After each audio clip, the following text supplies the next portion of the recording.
Okay, there we go. You there? Yeah, sorry about that. Oh, it's okay. Don't worry. I didn't No, it's start. fine. Don't worry about it. I'm pretty sure you'll cut that out. It seems like you get your videos afterwards, so no big Yeah. deal. Okay. Cool. Cool. All right. Yeah.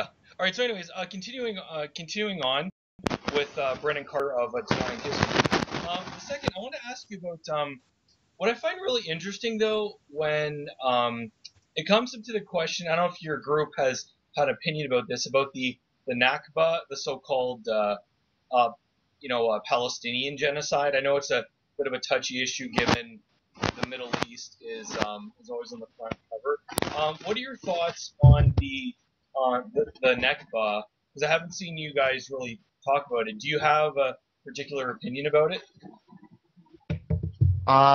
The Palestinian issue. I know it's a In personal one. relation to the in relation to the whole thing about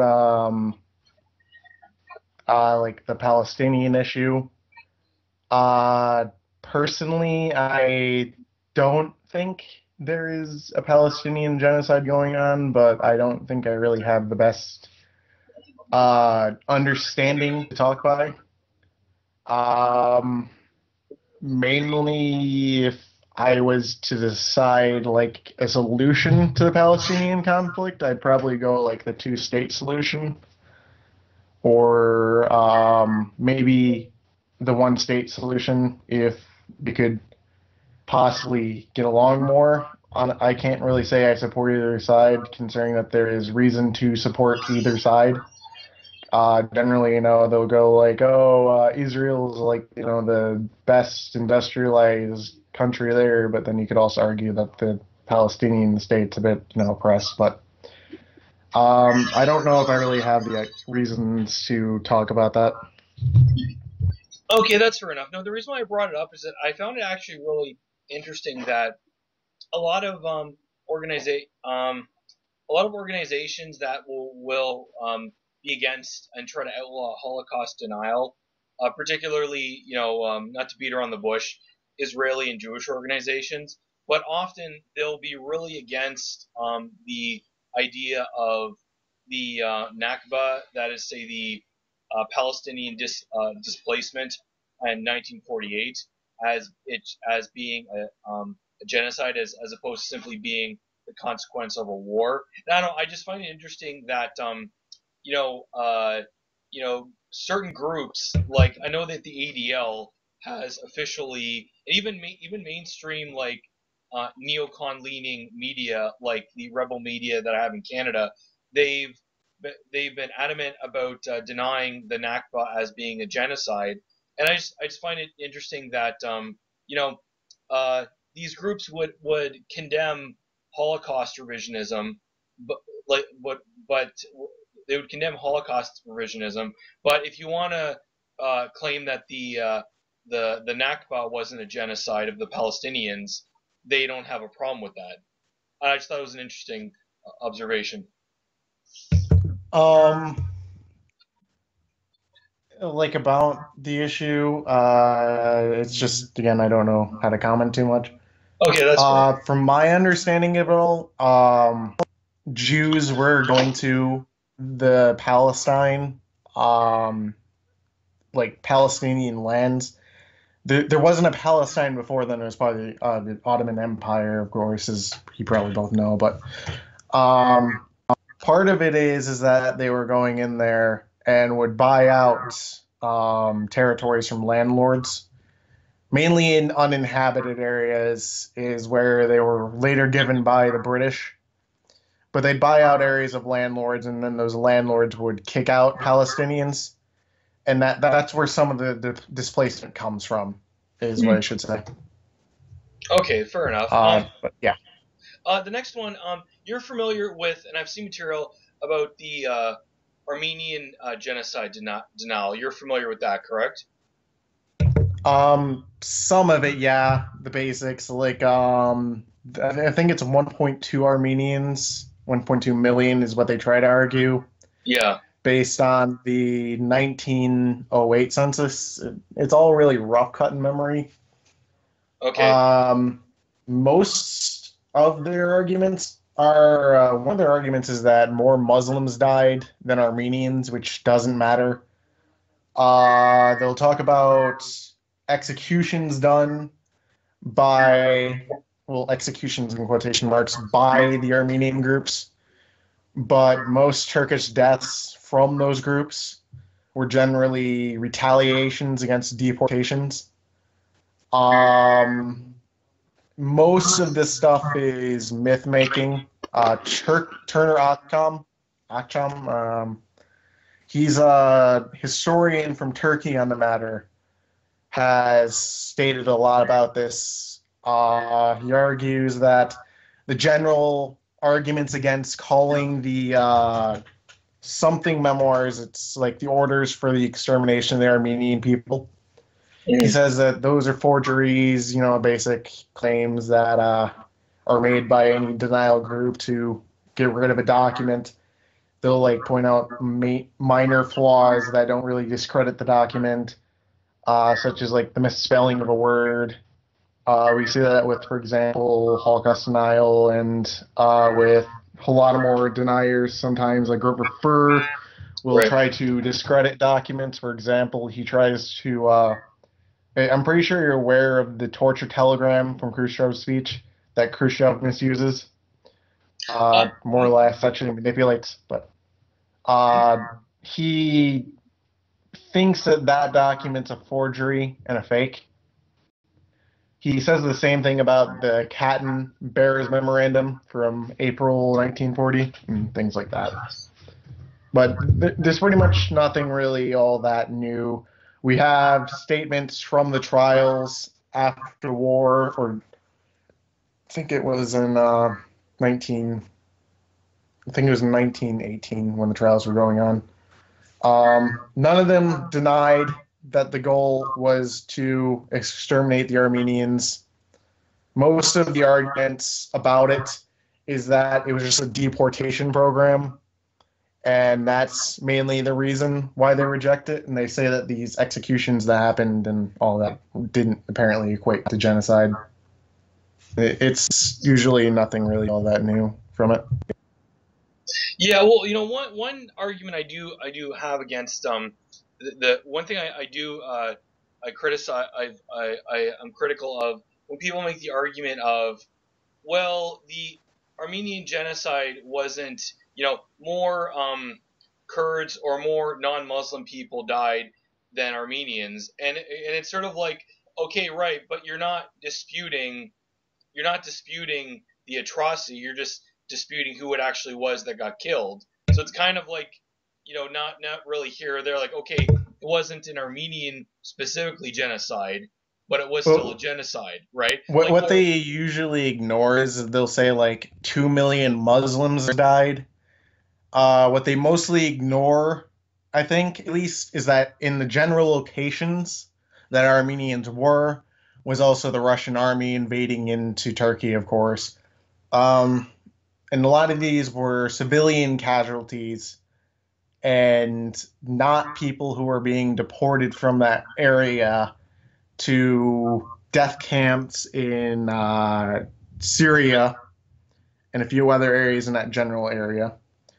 Because the deportations that were happening for Armenians, Greeks, and Assyrians generally related away from combat zones. And the majority of the deaths, for example, like a good portion of those who actually died, a good portion of them died in a death camp in the center of Syria, mhm. is I think what they don't understand. Concentration camps were used as well. I think what they mainly ignore is while other groups died. Generally, some people even propose that the Syrians and Greeks were their own genocides as well, but they ignore that. They try to argue from proportionality, which doesn't itself address the issue that Armenians are being systematically targeted.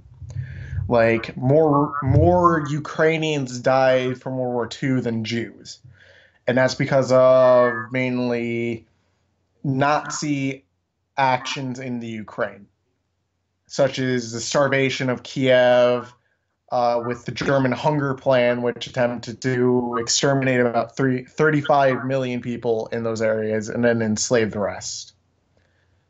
Uh, it doesn't mean, though, that, for example, the Armenians weren't targeted. They ignore that there were orders, or they argue that those orders were automatically fabricated without good reason to, dismiss them. Mm.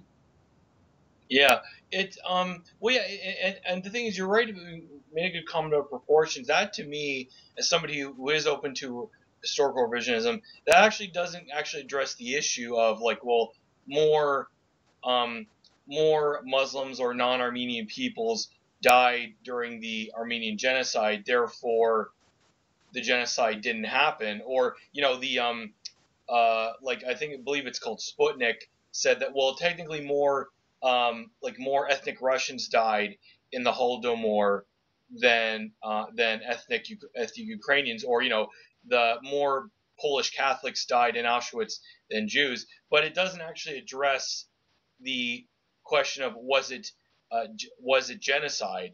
It's almost like it's just changing who the victim was, but not the injustice. On issue the Holodomor real quick. Yeah, I got linked to that by Lewis. Lewis Marrero. yeah. He's one of my friends I talk to somewhat online. I don't agree with him a lot of things, and I say a lot of things he says are dumb. But with relation to that, the Holodomor, for example, or the Armenian genocide, it doesn't matter who died more. With the Holodomor, for example, mainly Russian historians even admit this too. Most deaths, I think it was Nicholas Wirth outlined this. This is just for the Ukraine and the Kuban alone. 4.2 million people died in those areas. Mm-hmm. And the numbers are estimated between outside that, about 4 to 5 million died, and the significant portion of that is from the Kazakhstan famine. Mm-hmm. There was a Russian study on the matter, and that Russian study, this is actually even talked about in the refutation to the Soviet story. I'm pretty sure you're aware of that documentary. Yes, yeah. They say that 4.3 million people died in Ukraine, and that only 2.2 million died inside the Russian SSR. The point behind mentioning this is that, by proportionality, in 1932, maybe not, but definitely in 1933, the Ukraine was hit the hardest. Okay. It's between about maybe 10 to 15% of the Ukraine died. On rough memory, the worst affected regions of Russia were either had a significant Ukrainian population, which is, for example, in the North Caucasus, where about 30% of them were Ukrainian, and in the Don, where 40% of them were Ukrainians.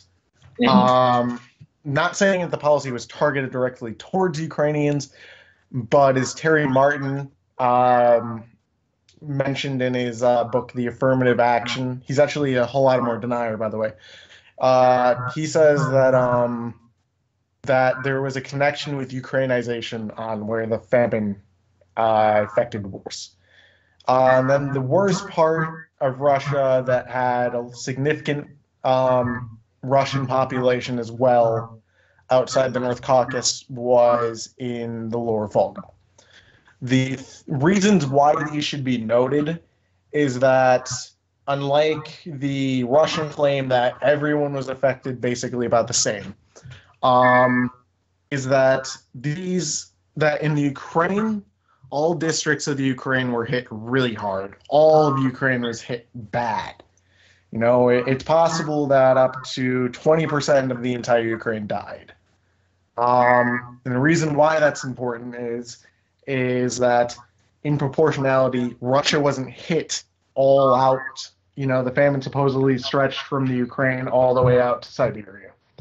The thing about that is that it's very selective where the famine hit the worst, and you can generally see that in relation to the areas that were targeted by Soviet policy, there is sharp increases in Soviet death toll in the Ukraine, Lower Volga, Don, and North Caucasus. These are all areas where the house-to-house searches happened, where bread confiscation was down to taking houses. In the Ukraine, officials would have their confiscators actually go around and actually search inside of trains. During trips out of Kyiv, they'd have searches in there. I think this is all quite excessive for supposed hitting grain, but I don't think that most of the Russian historians realize that obviously in relation when like we hear those people who say the grain procurement was dropped or that the generally food aid was sent, they ignore that food aid was distributed very selectively in these areas and was given mainly as incentive for people to join collectives. It was actually fed to those who were more likely to leave the hospital, and treatment was denied to those who couldn't quickly reach the fields, so they would die. Um, in the North Caucasus, we have, for example, well, actually, this was applied to the Ukraine, North Caucasus, I believe, and also the Don, where those who actually collected the food were allowed to keep a portion of the confiscation that they're given. Mm-hmm. So I think that's generally something to mention too, also. With the Armenian genocide, it's just mainly those groups weren't targeted and they were mainly civilian casualties. Mm. Well, and also the thing is too is that the do you think the reason why there's less outrage, like in your view, why do you think there's less outrage about denying the Armenian genocide than about the Holodomor or the Holocaust? Um, Mainly because I think it's still a disputable topic. I think that both views, the Russian and the Ukrainian views, have merit to their arguments. I've just found the Ukrainian arguments more convincing, and I think it's mainly because when looking at it, it's like imagine if Hitler won World War II. Mm-hmm. We really wouldn't have the information we do now with the Soviet liberations of, Right. Majdanek and Auschwitz, where they kind of fudged things around a bit and basically lied about cremation rate and a bunch of other things to get high death tolls. But I think that in that relation, we have more to learn from this event in our understandings because we don't have the statements we do for the Holocaust. We have very few distinctions to understand the Holodomor's genocide because we don't have the statements from Stalin saying that Ukrainians as a group need to be punished. We had them talking about counter-revolutionary and Euphemisms. euphemisms, sort of. I wouldn't really say that, but they usually use counter-revolutionary, kulak groups are their usual targetings. Like, for example, this isn't the first time we've noticed this. It happened during the Great Purge with the national operation against Poles. It's just that Soviet politics didn't target nationalities often. What we see in the late period of the famine, though, is generally we see a relation between it and Ukrainian nationalism. Mm-hmm. The thing about it is Russian scholars don't deny this, but what they do is they point out to areas like the Kuban regions, like where Russians lived in the North Caucasus and in the Lower Volga, that were targeted by the grain procurement policy. It seems that what they don't notice is that the grain procurement policy itself was related to just trying to pull out as much food as they could from those regions. It wasn't because, the grain procurement needs to be reduced because these regions can't meet this. It's how much food can we get out of these areas that are famine stricken so we can export food like grain and all that to areas like Canada, the United States, like these areas because these were foreign made tractors that were brought in to help collectives. I think it was in the lumber industry. The Soviets actually exported a lot of lumber, and that dumping itself actually caused a drop in the stock market in related to lumber too, Mm. which is why we should be considerate of that. Right. Okay. I want to finish up here. Second, I wish if Lewis had such issue with what I post, he would talk to me directly, and we could have another gentlemanly discussion or debate.